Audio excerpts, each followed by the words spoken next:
Welcome to this lesson on trigonometry. Today, we are going to explore the amplitude of sine waves.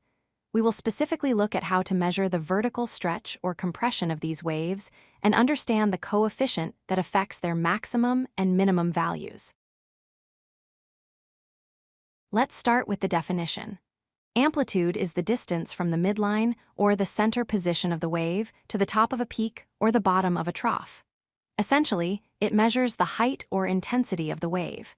It is important to remember that amplitude is a distance, so it is always a positive number. Here we see the graph of the standard parent function. Y equals sine of x. Notice that the wave goes up to a maximum value of 1 and down to a minimum value of -1. Since the distance from the x-axis to the peak is 1 unit, the amplitude of this basic sine wave is 1.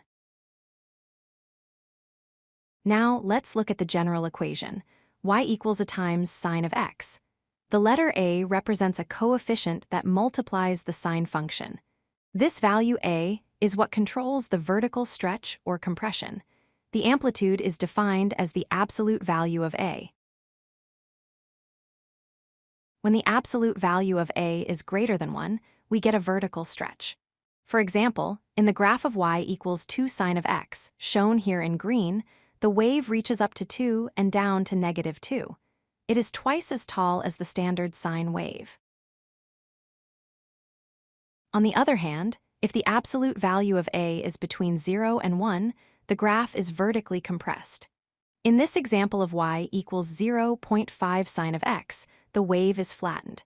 It only reaches a height of 0.5. Let's practice identifying the amplitude directly from equations. If y equals 4 sine of x, the amplitude is 4. If y equals 1/3 sine of x, the amplitude is 1/3. Even if the coefficient is negative, like -5, we take the absolute value, so the amplitude is +5. What if you only have the graph? You can calculate the amplitude by taking the maximum y value minus the minimum y value and dividing the result by 2. In this example, the max is 3 and the min is -3.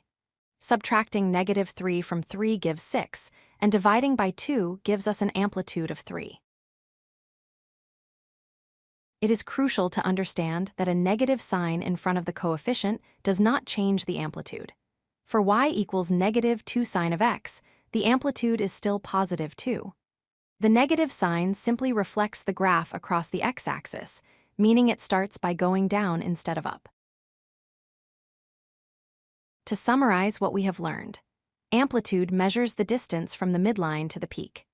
In the equation, it is the absolute value of the coefficient a values greater than 1 stretch the wave, while fractions less than 1 compress it. And finally, remember that amplitude is always a positive value. If you like this video, hit that like button and don't forget to subscribe.